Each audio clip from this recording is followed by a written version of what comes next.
Cool, so here we are, White Wolf Podcast. Don't even know what episode number we're on. It's been a while. We haven't done a podcast since before the last lockdown there. So we're buzzing to be back, and it's great to have JP with us. Nice. I'm from Ballymena. Hello. What does JP even stand for? What's your full name? Full name's Jonathan Peter Mitchell. Jonathan Peter Mitchell. Yeah, cool. There's no hyphen, it's just JP. Cool. Nice one. Great to have you down. Cheers. Awesome to be here. This is a sick place. Thank you. Cool. Cheers, yeah. A lot of hard work put into this. Yeah, a bit of grafting, a bit of elbow grease there, but we are lucky to have the time during lockdown, I guess, to make the most of it. That's a good way to look at it. Yeah, so, but yeah, we sort of knew of you, but I don't think we've ever really met. Have we met before? It was just in passing at like coastal class or something like that. Various events and things. It's like, so it's one of those Lisburn boys. Yeah, because with CrossFit you tend to know everyone who's involved in the gym or who owns SWAT, and you know them to see and stuff, but not necessarily know them. Yeah. So it's great to have you down. We can have an actual deep chat. We're going to fire a few kind of quick icebreakers to begin. They're really cheesy and probably pointless, but here we go anyway. That's alright. No preparation. Is there No preparation. Yeah, it's all. Is there a time limit on these? Is it like 30 seconds, or is it just like a Just straight in. boom? Yeah, whatever. Okay, first word. Go with it. Here we go. Right, and they're really cliche. Like, favorite CrossFitter. Oh, gee, Miko Salo. That's Blast old school right there. Reason? Any reason why? I loved his attitude.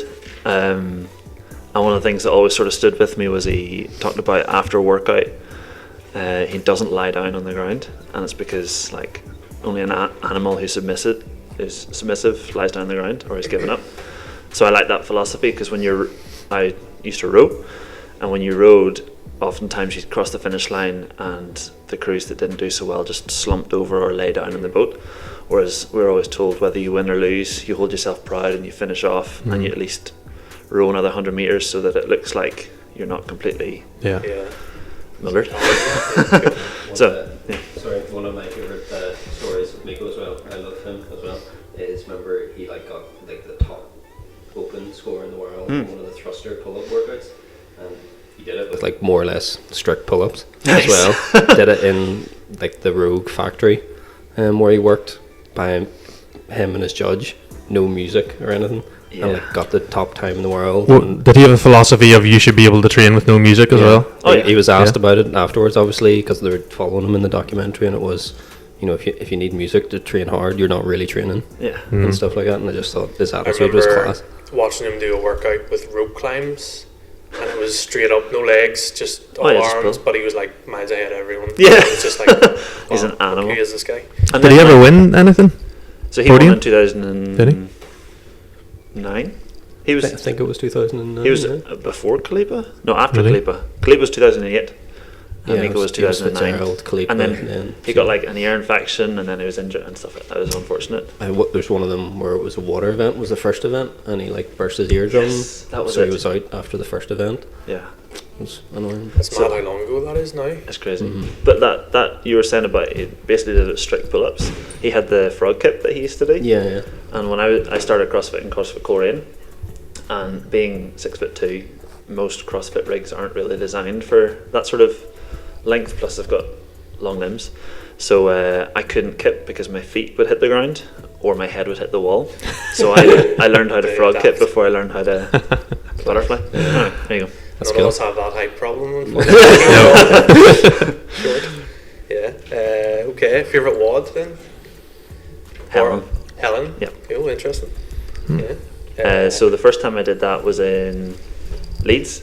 I was doing my PT diploma. I went over for like 5 weeks and did it in person. So I joined CrossFit West Yorkshire, which is now Form, which is awesome facility. They've got like a couple of shipping containers in its changing rooms. It's pretty sweet. Sweet. But they were at that stage, they were in a basement.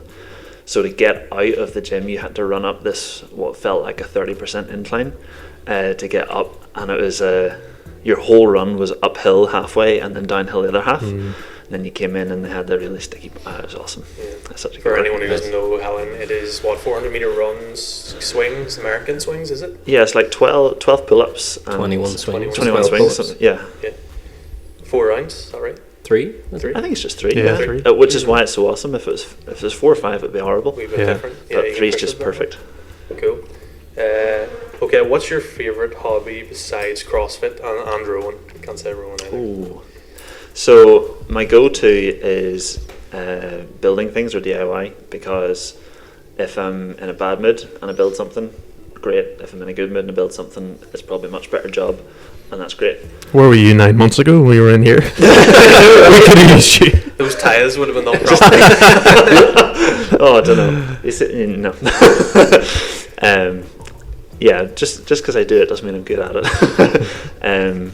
But yeah, I find it very therapeutic to start with, especially a bunch of like recycled material, and then build that up into something. So, like I built a dog house for my dog.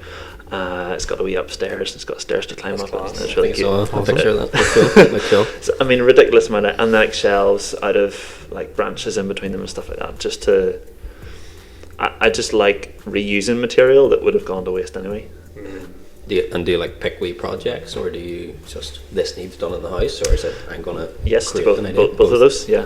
And usually it's like, how could this job be done really simply, and then let's ignore that and let's make it as complicated as possible and spend at least a week doing it. That's sweet.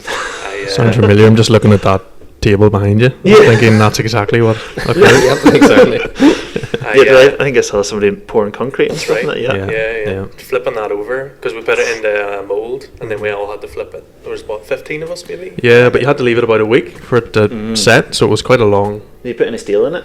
Yeah, we put mesh through it to try and reinforce it. And we had to use Theraguns to get the bubbles out of the concrete. There was like a makeshift Theragun in my jigsaw and it broke as well. So yeah, we then got the regular hammer, and it was about 3 hours just whacking from below. But it's a miracle it didn't actually break. We were fully expecting it to split in two, Yeah, as we because it's so flipped it. big. But it's all the more rewarding that you got it done. Yeah, it's a cool wee And story. It looks Absolutely. awesome. Yeah. Not that anyone will appreciate the amount of work that went into it, but you know, Yeah. you can. I was going to say there my DIY skills. So I put up a set of curtains. It was about 2 weeks ago at home in the man cave, and my wife came home, looked at them, said take them down, and immediately phoned a DIY man. He Yeah. had to come around the house and do it properly. So, the first domestic my wife and I had, I was building a chair for the living room, and I got the basic frame and all made up, and me being, I didn't buy anything for it, so I just used what I had, and she looked at it, and I could just see she was either about to cry or scream or just, and it's like, that is the ugliest thing I've ever, get rid of it now. And I was really defensive then. I was like, no, I put so much, but she was right, it was awful. That's the we talked about it when we were doing all this in here. That's the IKEA effect, where when you build something yourself, you subjectively think it's better than it actually is. You're like, get well, emotional that is attachment to it. obviously brilliant. Yeah. Everyone else looking at it's like, no. It's awful. Yeah. And it's hard to take criticism from your other half as well for some reason. You just get more defensive. I do anyway. Note that she did that in the room that she doesn't use, that only Exactly. you use. It's She's like, not no, allowed that in. can't even be here. Or the other one is you go to do something and you're like, what way would you like it done? Thinking this would be nice. Sweet talk them into, they get to contribute and they'll enjoy it more. And then you're like, could you have thought of a harder way to do it than the way you want it done? Favorite movie? It's a hard one. That is hard. Or even like a movie that touched you in some way, or not necessarily have to be your favorite, but It's so you get asked this question on a day and you answer one way and then Yeah. different. So today it's going to be Warrior, the MMA fight with like Tom Thingy. Hardy and Yeah, the other guy. I've only seen it once. I just get really emotional seen every it? time I watch that film. It's great, really good. Yeah, it's because you get brought along with these two brothers. Yeah, And follow their journey, and like I just love the brother that ends up winning in the end. I love his style and I love his ethos and that. Yeah. And like I know it's all fake, but it's just Yeah. get And then it. it's nice to watch Tom Hardy just kick the door of the cage down and yeah.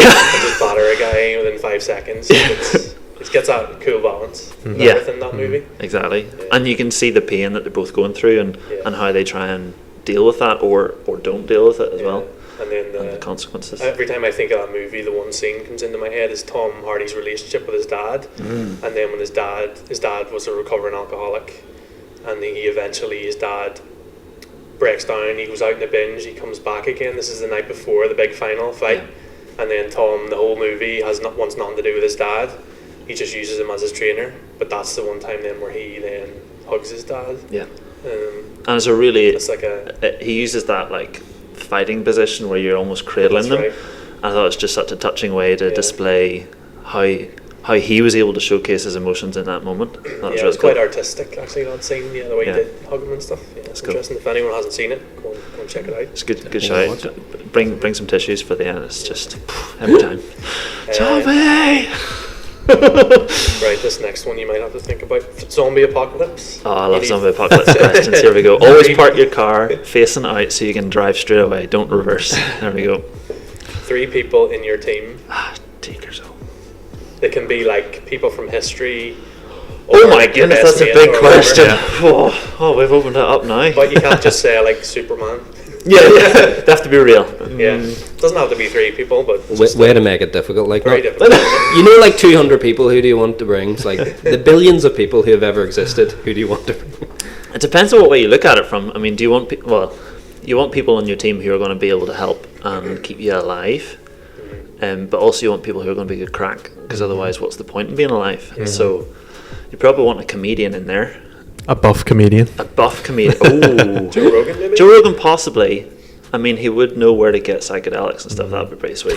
True. He knows his survival Right, skills. let's stick Joe Rogan in there. Plus he's a good hunter. You Yep. can use a bow and arrow. That'd be sweet. Yeah. Presumably you want everyone to survive, because I mean you could pick a scapegoat, somebody who's like, right, if somebody needs to go, they're going to go. It's a bit of a dick move. Just be careful, that's not you. Yeah, well, this is it. Could be. Yeah. Oh man, that is tough. Who would you guys pick? Let's flip it around. One person each. How's that go? You would Joe need someone really intelligent who can like figure out. Have you seen The Walking Dead series? The first 3 episodes or something. Okay. There's a character in that who's like not helpful practically at all, but he's like a genius. He's a thinker. So he figures out all the logistics, like an Elon Musk, survival, and he like know how to grow vegetables and all that kind of stuff. So you need that really intelligent person. I'm trying to think of someone someone to fit that. you guy from The Martian. Oh my goodness. Matt Damon. Matt Damon. That's I was what going to say Mark yeah. Wahlberg. I always get mixed up. Everybody does. Yeah. What about like Ray Mears or Bear Grylls? No. Yeah, well, they might. No, straight up They might no. be getting my nerves a wee No. bit. Yeah. I think they're too TV. 2TV. Like they're yeah. Yeah.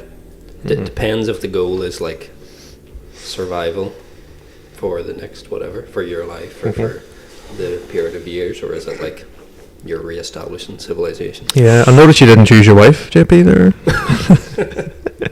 Yep. That is all. Pause, go back there a couple of minutes, let's retake that Because question. it's only whenever you said about, are you trying to repopulate? I was like, oh, probably should have some women in there too. Yeah. Like Yeah. someone who knows how to set up, agriculture and all that kind of stuff, Yeah, definitely go with my wife then. Technology That'd be too. sweet. Yeah. Elon, maybe Elon Musk, would he be helpful? But he's probably too high level. Yeah. You don't need to build a rocket, you need to You build a plow. You kind of wonder, like, at what level of technology is he useful from? Yeah. Because he had PayPal, and then he's got like electric cars and all that kind of stuff. But what's he like with a shovel? Yeah, true. He doesn't look like he's in good shape either. He's working too hard, like. Yeah. Probably sleeps like 2 hours a night. Yeah. It's a good question though. Yeah. Well, You ever watch the Zombieland movies? Brilliant. I think I love Seen the first one. Yeah, so I funny. don't remember much of it. Though. So good. Getting on with people as well, like all skills aside, you need to be able to get on with people as well. It's hard to do sometimes. Well, Yeah. yeah. When you're around people all the time. Like 'Cause- obviously 3 of us have been in business together for 7 years. Every day we're together. We've been best mates since we were kids as well. But It's awesome. We're quite lucky that we rarely fight. Can't remember the last time we actually argued. It was maybe mid here when Deep in the throngs of lockdown law number 1. so, But you're right. I mean, it's different when you spend an hour with somebody a day versus when you spend in 10 hours or 12 hours a day. And you're like, and I think a lot of people find that during the lockdowns was they go, well, even couples, like we've been going out for 10 years and then all of a sudden you're like, we're spending every single waking moment together. will you please get out of my face and give me some quiet time. I think it's probably unavoidable to a certain extent. It's just part of life when you spend that amount of time with people. Yeah, it's going to happen. And usually it's your own problems being manifested by them. Things you feel insecure about yourself. That's me out of quickfire questions.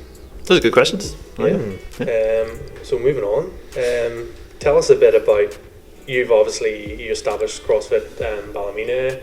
How long were you doing that for, and what sort of brought you into it? Sure. A bit of background. Yeah, so I started CrossFit Ballymena about 5.5 years ago, and it was off the back of I'd been rowing. I rowed through school and through uni, and then afterwards as well. And once my sort of competitive career had finished, I moved to the coaching side of things, and I had been doing some of that on the side anyway, but I was just coaching rowing. So usually with coaching jobs with sport, you're involved in schools and kids. So I worked in Australia for a year, and then I worked in Coleraine for a year at a school there, my old school actually. And the issue I found with that was, as much as I loved rowing and I wanted them to love the rowing, a lot of them were there just to be babysat. Their parents send them as like, go do an activity, so they pick rowing or whatever.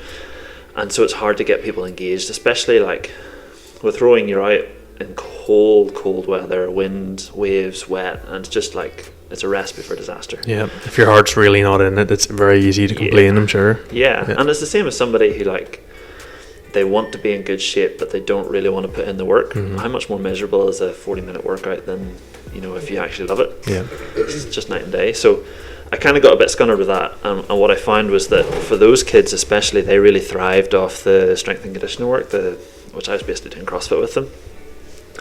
So when I came back from Australia, I started at CrossFit Coleraine and started doing fitness with Eve and Stevie there, and they do a fantastic job and super good coaching, and they just started out, I think, at that stage on their own, and so it was very, very small group, and you got loads of time and that sort of thing. So I was doing some of that stuff with the kids, and I was like, these kids really get involved with this and engaged.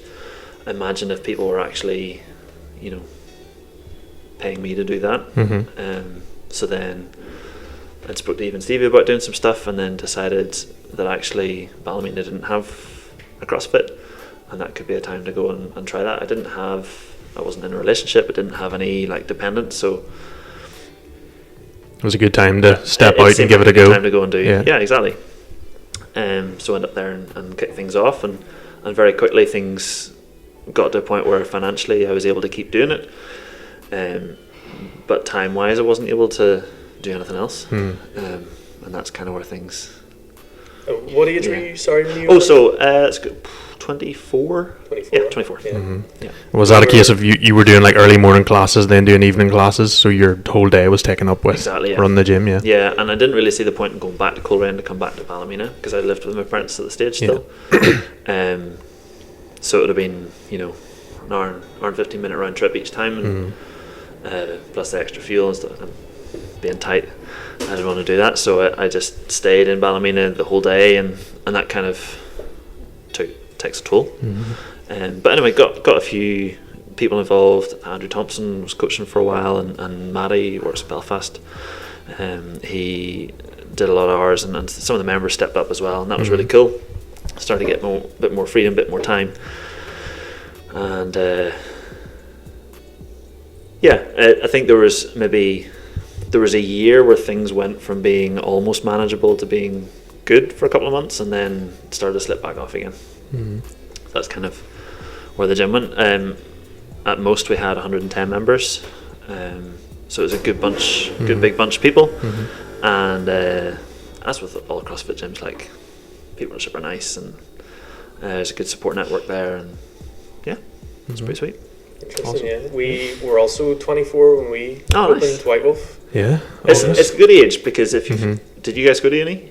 Yeah. So like, you've just finished uni, you've maybe had a year or two out, and then maybe started to get a little bit of money saved up or whatever, and that was it. Not having like too many commitments in life and things. So we see exact same boat. You probably struggle to find a CrossFit gym owner who hasn't been through that startup phase of it takes their entire life to begin. You know, if you're not willing to commit to that, there's a fair chance it's not going to work, because you can't bring in coaches off the get-go. You can't afford it, well, most people anyway. So there has to be that, like we went through it, years of being in 12 hours a day more, not taking a paycheck for a long time, all that kind of stuff. So it is really difficult business to begin, to start it. If you were to go, do you think somebody could start a gym up without that? What would it take to do that? Probably a decent amount of money, and I think you'd need to establish a team that you can trust from the get-go. Yeah. Like there's a lot more than just putting the key in the door and the coaching element. Like there's all the nowadays, like the branding and the videos and the photos, and you know, creating an online personality and all that kind of stuff as well. And it would just be too much, we think, anyway, for one person. So yeah, it would be very difficult. CrossFit has definitely evolved a lot from back when we opened, you know, when it was basically you could start a gym in a giant shed, you know, and get away with it to a certain extent. I think now there's so much more to it, and people expect so much more as a there's more expectations for sure.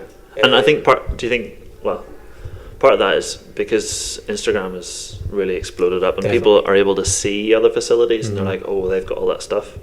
And the stuff that they can see in pictures and videos is the equipment and the aesthetic, and so they expect that as well as like minimum requirement. But what they don't get to see is like the coaches' personalities and the relationships and the community, the personality of the members and everything. Yeah, like for something like, say you open a Pure Gym around the corner, you pump a load of money in, everything's shiny, you know, you can get away with that sort of business model. But because the CrossFit business model revolves so much around community, and you're going to know your coach really well and the other members really well, there's so much goes into like the cohesiveness of the team. So just to open a facility and get a bunch of random coaches in that you don't know, you know, I think that would be really difficult to do with a CrossFit gym and could easily go wrong. Well, because you want, like, whether you come to a 6 a.m. class or a 6 p.m. class and there's a different coach taking the class, yes, you want to experience that coach's personality, but there needs to be a unified coaching language. And like, here's how we approach a pull-up. You know, are you a gym that uses bands? Are you a gym that uses, you know, strict strength? Are you, you know, what is the core message that the gym is trying to use, or core belief of fitness, and is the whole team bought into that? And I think, like you're saying, if you're just bringing in random coaches, that doesn't work. You got to have that team unified in the mission, and that's where like you three, I'm sure, really benefited, all coming through together, and you all knew you were giving up, you know, finances at the start, but for the long-term investment in what this place could be, the potential of it. There was a vision and we were all on the same page with it, and then our personalities kind of were very agreeable, which helped. There was plenty of opportunity for us to fall out, and if we had, probably White Wolf wouldn't be here today. And then even regarding the coaches we have at the minute, you know, they all started kind of training here and then became friends, and they came through, so again, their, you know, vision aligns with ours in that sense. So again, we've been very lucky in that sense as well, but also it does take work to build that, you know, in the relationships with people, to get to that point where they're then coming in like a more official capacity. What was they say, that the harder you work, the luckier you get? True. But yeah, where was I going with that? There's something else I wanted to say to you, can't remember. So I was going to say, just tell us a wee bit more about your competitive rowing background, maybe. You're probably being a wee bit too humble, you know. I want to know your best 2K time. Share it. 6:11. Wow. Amazing. That was after a block of... So, to break that down into a 500 metre split, most people are probably... Sure, so that's a 132. 132. For four. Yeah, just for the not no rest. Would genuinely struggle to do that once. I wouldn't. I probably could have done a faster one, but I didn't test it at the time. And so the thing with rowing training is that because the end goal is to move as fast as you can from point A to point B on the water, like, it's a dick measuring contest if you do it on the machine. It's like, it's cool, but you know, can you actually put that through the water? And you often find that there are guys who are incredibly talented at feeling and connecting with the boat and the river or whatever, So the rowing machine is a very brutal tool in that the way the machine it's just too complicated. The way the machine loads compared to the water, the machine loads biased at the front of the stroke. So as soon as you start to pick up the fan, that's the heaviest part of it. Whereas in the water, it's almost in the middle of the stroke. It's a lot softer at the front. So you tend to find bigger people do much better on the rowing machine as well, because you've got more mass. And it's the whole like boats move boats. You've got weight behind you can accelerate it up. Just gone down a rabbit hole that That's really that's interesting. yeah. Never knew that before. That's Was so like when we would do. I got to work with a coach who was involved in talent ID, so he would go around schools, bring a bunch of equipment and test pupils of a certain age, and they would be tested for strength, for like endurance capacity and all that kind of stuff. And you tend to find the people that tested best on those were heavily overweight. And you're like, that's cool, they've got potential, but they also have to lose 30 kilos before they could actually express that on the water. So are you better to pick the person who's got the highest potential, or the person who will be able to reach that potential faster? So that was a tough act. Which one were you? So I would go with I didn't have much potential. Like I didn't, in the tests against those people, like I'd been training for 6 years at that point, I couldn't beat them, and they'd never done a rowing day in their life. And like my numbers they had a scale of like if they go green, you're like good to go, they're going to have really a good chance of doing well here. If it's orange, it's like they could do well, they might not, and red is like don't even bother. And that was me. But what I brought to it was I like to chase, and I like to sort of have that underdog mentality, and our school kind of bred that as well. Was any race we go to, we're not the biggest, we're not the strongest, but we've got the most fight.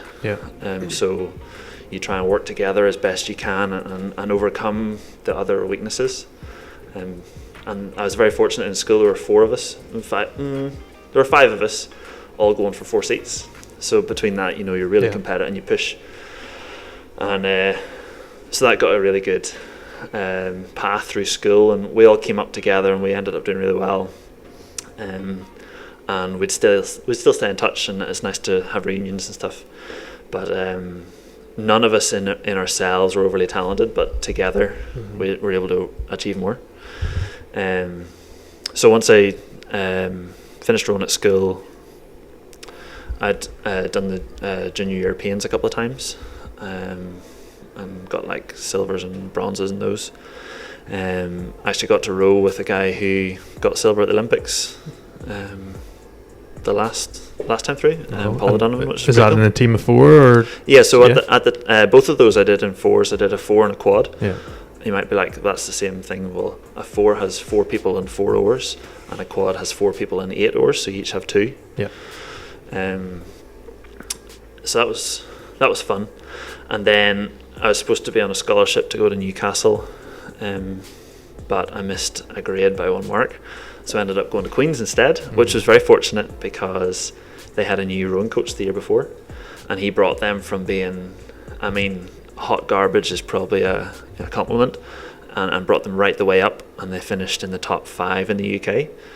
And I was very lucky to get fed back into that program, and then we ended up being top in the UK that year, through all of the events that we did. And that's top university, really? Yeah. And so would that be like Cambridge, Oxford? So we did a couple of test races against them. Yeah. And they're usually the big 2, is that right? Well, you see, this is you'd see the race on TV and you assume it. This is it, exactly. It's high profile. Yeah. And so the rowing season really runs from May through until July, August, and the boat race is in March. So they are really good at that time, and then they just drop off, partly because they've spent so much time rowing that they need to catch up in their academics and actually pass their exams so they can come back and do it again. There's a whole pile of money fed into it. So does their season revolve more around that individual race? That's their thing. Yeah. And it's a really cool event to be part of. And actually, I usually wear one piece, and I still have the Oxford one on. I got the swap one. It's pretty cool with a guy called Alex. Say that again. In rowing you wear a one piece, so it's yeah. like shorts and a top. And are you currently wearing a one? Oh yeah, they're just like figure out. they're so comfortable. Yeah. I know this is taking an absolute detour, So but you always wear a swimsuit under your clothes. basically yes. I wear it down. I don't wear it up because that would be like Spanx. But if you ever want to experience how comfortable a one piece is, borrow a pair of girls' booty shorts from CrossFit and wear them instead of boxers. Could be an awkward conversation. And So you're saying you've worn booty shorts as well? my wife gave me a purple pair, and I was going to wear that today because it's so comfortable, but it was washed. So Oxford one piece it is. Anyway, but there you go. Where did we get to? So Oxford, Cambridge. They do really well in March, not so well later on this season. So as a result of doing well that year, we got to go to the World Universities, and that was fun. We were in Hungary for that, and it was like 38 degrees, and I nearly died. It was just so hot. That was a cool experience. And then after that, I sort of went off the university track and went into the talent ID stuff, and got to row at the under 23s in a single and then in a pair, and then those were all as lightweight. So lightweight you weigh in at 70 kilos. I'm currently about 97 kilos, so as a much smaller version of me, a lot more skeletal. And after that I had a couple of exams to pass, and in 2 weeks I think I put on 13 kilos and just never really came back from that. So it took about 3 months off, just kind of trained myself, coached, did that sort of thing, and then realised that my training was actually going really well and was beating some of the scores I had when I was lighter, which kind of makes sense because I was heavy. But then got to row that last year as a heavyweight in a 4 at the under 23s again. So that was my rowing thing. Awesome. That's That's really impressive. a class experience, yeah. Cool. A lot of good memory, and a lot of people that you meet that now you see doing other things, and it's cool to catch up and see where you come. I mean, every sport has that, but a lot of connections around the world, which is fun. And what about, like, what I was wanting to ask you was, Sorry. it's obviously a very monotonous form of training, would that be fair to say? You know, obviously you're doing one activity over and over, so like what sort of mindset is needed to persevere through that training to a high level? So that's a really good question. So I think it's very different when you're looking in sport to compete, because there's a very obvious goal there, is you're trying to make yourself as the fastest version of yourself as possible. So in rowing terms, if you're rowing in a crew, whether it's 8 people, 4 people, 2 or 1, you want to be, this is the way I looked at it, you wanted to be the slowest person in that boat, but be the best version of yourself as possible, so that the boat is as fast as possible. So we were training 36 hours a week. You do two aerobic sessions in a day, and then a strength session. So you'd train either 6 or half 6, and you'd go for an hour and a half on the machine in the winter, and then in the summer you'd be on the water, and then you'd either go to lectures or you'd have your breakfast or a nap or whatever, and then you come back at about 11, do it again, about another hour and a half, and that would usually be on the water, but sometimes in the machine, and that would usually be your harder session. So the first session is like conversation level, second session is intense work, maybe like, if you're a runner, like tempo sort of work, maybe even anaerobic threshold, which is just the worst. And then you'd get a longer break, and then by 4 or 5 you'd start into weights and stuff. So that was Monday to Friday, and then Saturday. And that's 5 days a week? 5 days a week for that, and then Saturday would be just 2 water sessions, and then Sunday was 1 water session, maybe even 2. So you're training 7 days a week? 36 hours a week, you said? Yeah. And that was, you were also then had to keep up with your academics as well on top of that, and sleep occasionally? Yeah, optional, so yeah. And so that's crazy. I was listening to a podcast on the way up here, and it was about nutrition, and they were talking about calories burned and heart rate and stuff like that, and using watches, and how people, like, they say, oh, I did a half-hour workout there, burned 500 calories, and I'm like, well, that's complete garbage, because I was eating maybe 3,500 calories and still being able to do all that a day. So, like, you really don't burn as much as you think. And actually your body starts to thrive when it's on that slight stress, where it wants a little bit more. But around back to your question, how do you get through it? With the goal of you're trying to be the best in the squad, or you're trying to beat the other guys in the squad, or you're trying to, you know, win a race at the end of the season. You look at it like you're putting money into a bank. So at the end of the season, you need to make a massive withdrawal. I think this is an analogy that Michael Phelps used. You need to take a withdrawal from that bank, and if the money isn't in the bank, you can't withdraw it.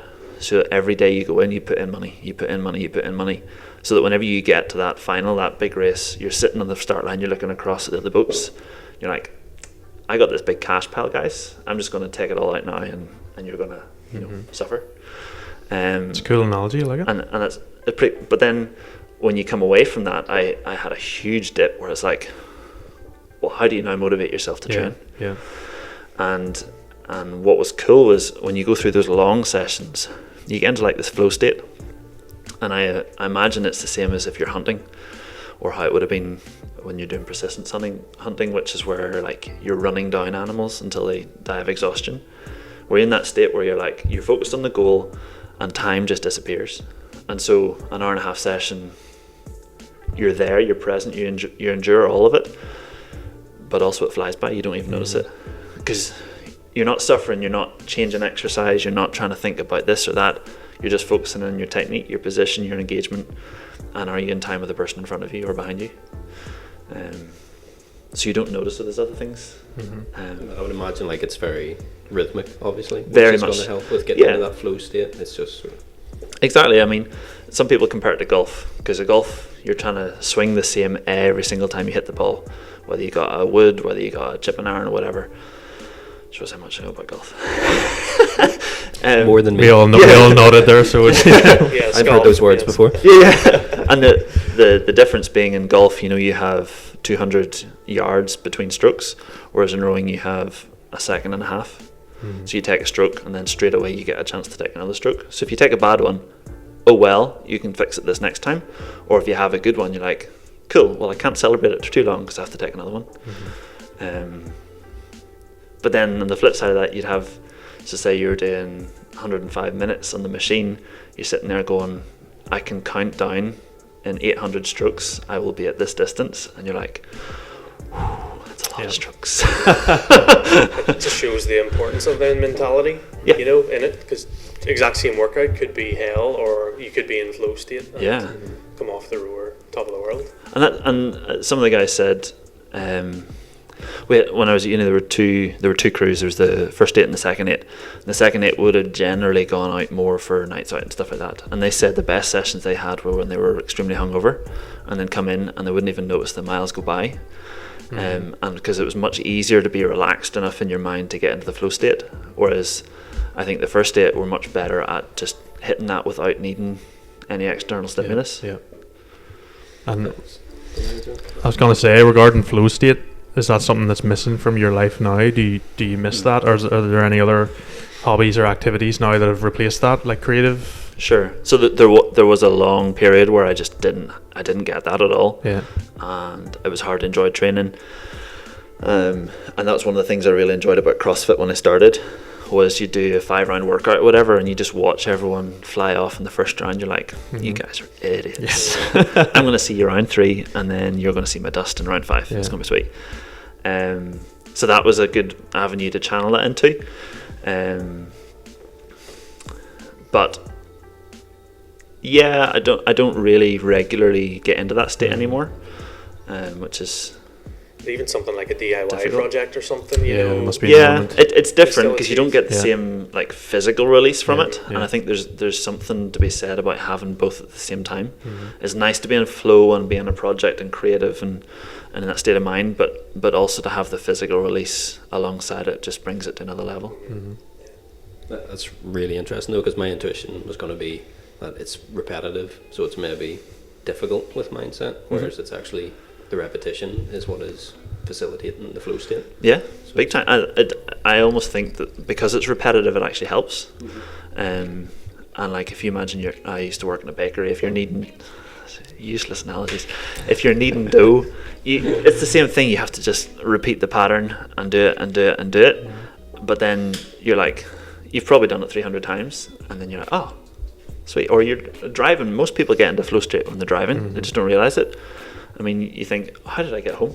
Yeah. Because you're in a flow state. You don't remember it. Yeah. And the only time you get pulled out of it is whenever you get a rage of like somebody pulled out in front of you, or they broke that pattern, and then you're out of it again. Yeah.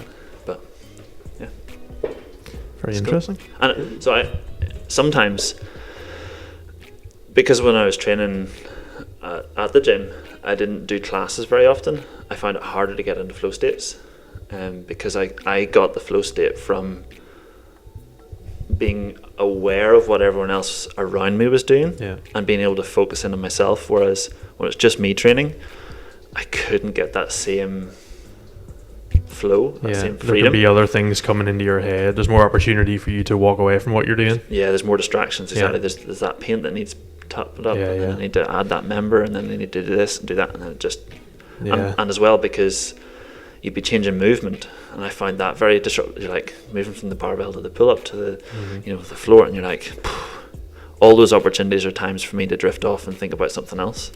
Whereas 1.5 seconds to your next stroke, you're like, oh geez, right. Step it up.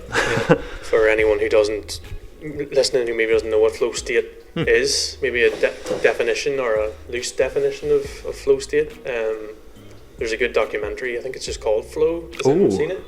I haven't seen it. It's about it. It's on Netflix? I think it's on Netflix, or maybe YouTube.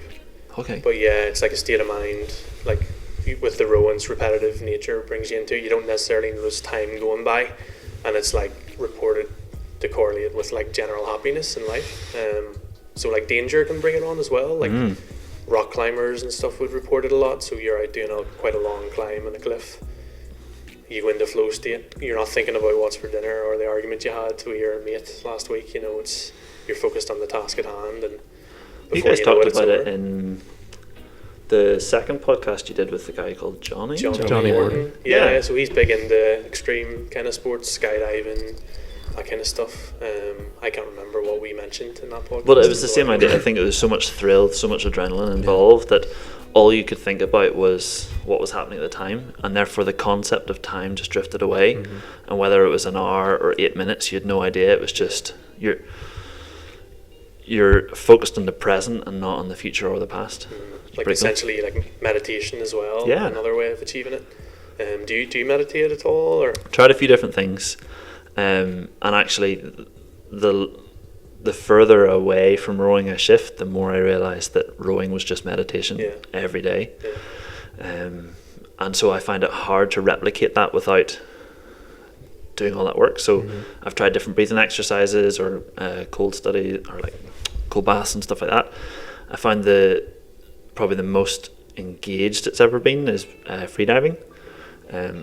Not that I've actually done freediving, but I've done the exercises involved. So you've a series of breathing patterns, and you have two main ones, one for building up your tolerance for lack of CO2, and the other one is you build up your tolerance for carbon dioxide. And most people will find the CO2 tables harder because we tend to overbreathe. We breathe through our mouth, especially as coaches. You're constantly trying to get more air in so you can feed out through your mouth. So you tend to overbreathe and get into that like fight and flight state rather than being able to breathe through your nose and being in a much more calm state. And that's where building up your ability to tolerate CO2 is beneficial. Coincidentally, our compete program today has 20 AMRAP is it of nasal breathing? Oh yeah, boys! Coincidence? How do you guys get involved in that, or is that just something you're experimenting with? Or compete? No, the nasal breathing stuff. Oh, it was just through, I guess, research. We implemented a wee bit in our program. Every now and again, it's an interesting kind of talking point for the members and stuff. I remember we did a class, you were coaching it, and we did nasal breathing recovery, and you were firing out the facts. Yeah, there's some interesting facts about oral posture as well. So if you have kids who breathe through their mouth, they end up with poor oral posture, so their chins can be set out and their nose can be sunken. So whenever you close your mouth and breathe through your nose, you have this buckle in the top of your mouth, so that's where your tongue sits. So if you remove your tongue from that position for the majority of your life, your mouth will, yeah. So things like that were very interesting. It was something I wasn't aware of until we kind of looked into it a bit more. But there's a couple of guys who speak on that. Patrick McKeown wrote The Oxygen Advantage, and then James McNester or James Nestor, he was on the Joe Rogan podcast. They both talk about breathing and how you breathe and what you eat shape your mouth at that age, and once it's kind of formed, you're kind of stuck there the rest of your life. So those development ages are super important to be on your kids and make sure they're eating proper food and giving them the opportunity to breathe in a way that's going to set them up for life. Because like the other thing, like if you're breathing through your nose, you get nitric oxide into your body, and that helps you actually uptake oxygen. So it's counterintuitive. You're thinking, I need, you get short of breath. You think, I need more air. Well, actually, you probably need more carbon dioxide, so you can get the air taken in. Anyway, it's fun. You mentioned kids there. Are you recent father? Father to a dog. Yeah, I got a golden retriever. Right. So you don't have any kids, no? No, I've got nieces and nephews. Okay. I thought I maybe saw a photo with you with a kid, and I just put two and two together. No, it's probably nieces and nephews. I have two sisters. One has 3 kids. The other has 1, and that's more than enough for our family circle. That's sweet. It's even better because you can play with them and then just go, what, just clear off, get lost. That's great. I'll just take the fluff ball, you take the crying baby. That's sweet. Where do you see yourself in 10 years then? I have no idea. I don't even know in 5 years or even 1. And I think part of closing down the gym and not wanting to commit to any crazy commitments. I say crazy commitments, I mean like a normal job. That is crazy, man. I know it's a mental concept. Is giving myself time to think about where I am, because I think you kind of get stuck chasing yourself, and especially from going from rowing to coaching rowing and then opening the gym and just chasing for 5.5 years for that. I didn't really stop to take the time to think, what do I need, what do I want?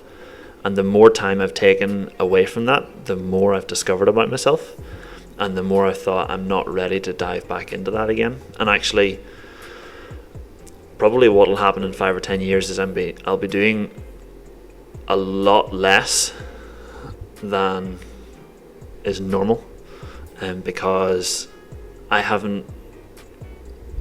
been a lot healthier mentally, and I haven't gotten sick as much from actually doing less, whereas doing more. Even when I was rowing, I was sick every 2 months, 3 months, which really sets back your training, but also it's just not fun. So I think doing less and enjoying it more is probably going to be on the forefront. That's one thing kind of struck me about you when we first met, is that you seemed like the way you're speaking there, you're very sort of self-aware. You know what you need, and you don't feel the pressure to conform to this whole 9 to 5, office job type routine. Well, yeah, I mean, let's just think about that for a second. If you have a job that needs you to do a certain amount of work, who's to say that between 9 and 5 that's going to happen? And why does it take 5 days in the week to get that done? If you could get that same work done in 2 days, surely that would be better. If then you have 5 days off and 2 days to be really productive, that would be awesome. Or the Norwegians and Nordic countries are great for experimenting with maybe 4 days, with shorter days or longer days, or maybe working through the middle of the day isn't optimal. So I don't know if you guys have ever tried it or not, but taking note through the day in a diary of how is your mind, how is your energy, and what is your readiness to do whatever it is you're trying to do. What I found when I did that is between 6 and 8 o'clock in the morning, I'm I could do 10 times what I could at 11 o'clock in the morning. Whereas between 9 and 12, it's I can do low mental tasks. Repetitive tasks are really good. And then between 12 and 5, it's don't just go to sleep. Go do something else. Yeah. and then kick back in again for the evening. Funny you mentioned, because we often say to each other, you know, that when you're in, so our classes begin at 6 in the morning, with 6 and 7 a.m. But that time between 8 a.m. to the lunch class is when you're just most productive. If you don't get the work done in that, you know, few hours window, by the time you've coached the lunch class, you're not doing anything the rest of the day. Like, and we've often talked about that, and then trying to use that window as best we can, you know, to get stuff done. Doesn't always happen, but it's hard because it requires a lot of self-discipline. And like Sundays or Saturdays is a prime example. My wife B said this weekend, she's like, you really have 6 hours before and after 12. I'm like, yeah. At that point it was 11:30 and we were just leaving the house for a walk. We're thinking, so we've wasted the first 6. Now we have to somehow use this second 6 hours that we get today at a time when she is quite productive and I'm completely useless. So I get really agitated in the morning if we're not doing stuff. Like, I need to make use of this now, because I know in the afternoon it's going to be down. But if you know those states about yourself and you have the freedom to arrange your work around that, like if you're self-employed, you can say, look, I'm going to be really good at coaching the morning classes. I'm probably not going to be good at coaching the lunchtime class. Then that gives you more power, because you can assign and delegate and do better work, and then enjoy the times whenever you're, instead of trying to like fight and make it work. I think that must be very frustrating if you're in an office job or something. Yeah. Would your partner be quite similar in mindset to yourself in that way? Yes and no. She works for Northstone, so she's an environmental officer. She goes around quarries and makes sure that they're reducing their environmental impact and things like that. But what's good about that is she gets to go out and visit different places, and I think she's pretty able to choose those times. But then other times she does have to work, you know, 8:30 until 5, and any day she's worked from home, I know there's just like 3-hour periods where she's like, I'm not getting anything done. If I could do this another time, I'd probably get it done faster. And I really I want to be able to help with that. I don't know how, you know. I don't know if there's a way. Yeah. Oh, waving at someone. Please talk. Yeah. One last question then. Yeah. So if you were given a check right now for 5 million, what would you do? Would your life change at all? How would it change? It's a good question. It's something B and I have been working at recently. Is not building up 5 million, but is figuring out if that was the case, what would we do? Because it's an important question to consider.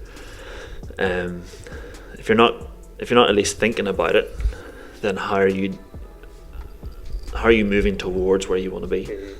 But you need to know what you want to be first. So I think what we're trying to aim towards is having a bit more sort of self-sufficiency. So we want a smaller house but more land, and land that we can grow and have, you know, animals and stuff on, and have a bit more like off-grid and things. So much stuff that we do is tied to other people's control, and I just don't like that. And I'd like more freedom from it, but setting that up is hard. So that's, yeah, I don't know is the honest answer, but I think being set up in a way that we're not dependent on family or not dependent on the government or whatever would be sweet. You seem very similar in mindset to us in that way, like where we value our time and our freedom more than any kind of finance, and that's something we often sit and talk about, is are we moving towards the lifestyle that we want? And same with our other coaches, we said, how do we achieve that? And it wasn't that long ago we sat down and asked ourselves the same question: if we won the lottery, what would we do? And the answer was we'd actually probably do exactly what we're doing right now, with less stress. So you wouldn't have to stress about your paycheck. Yeah. But in terms of our schedule and what we actually do with our day, we aren't far off it. That's awesome. Which was a great, thing to realise actually after the years of work that you put and effort you put into something to actually achieve that. I think up to a certain point, money is the most valuable thing. And once you reach that certain threshold, then time is infinitely more valuable than money. The payoff of your finance is not the same once you cross a certain level. Exactly. And actually, you can be very frugal and have a more fulfilling life. Yeah. It's funny though, sometimes you don't realise that until you get the money. You know, I think there's a quote Jim Carrey said, I wish everyone on earth could achieve everything they ever dreamed, because they'd realise, you know, it doesn't make them happy, you know, in terms of finances. So it's definitely something interesting anyway. Yeah, and as people get older, you tend to accumulate more wealth, and so as people get older, they also start to realise what's more important to them. Yeah. It's funny, the two sort of correlate together. Yeah. And it's the community and the friendships you build. That sounds real cheesy, doesn't it? But like, see, having this chat today will probably be the highlight of my day. Yeah. Just sitting and chatting to three like-minded guys just about life. You know, it's not about having a Lamborghini parked in your Well, you think about it, you close your eyes and you think there's a fireplace in the middle, it's night time, we're sharing stories, and that's how information used to pass. And I think it's one of the reasons why podcasts seem to do so well, is because people are listening to information in a form that is is part of us.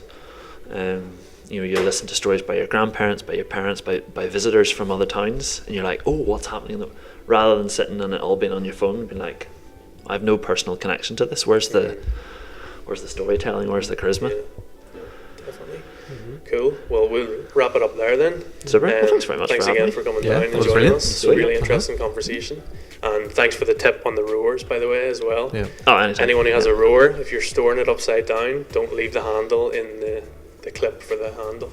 It's Or if it's flat as well. Yeah, Just never. just leave it anytime. in the Just handle. always store it up in the cage, and then the bungees will last way longer. great. Cool. Silky smooth roll machines. Nice one. Cheers. Thanks again, Jeffy. Yeah, Appreciate Thank it. you. Awesome. Cheers. Thank you.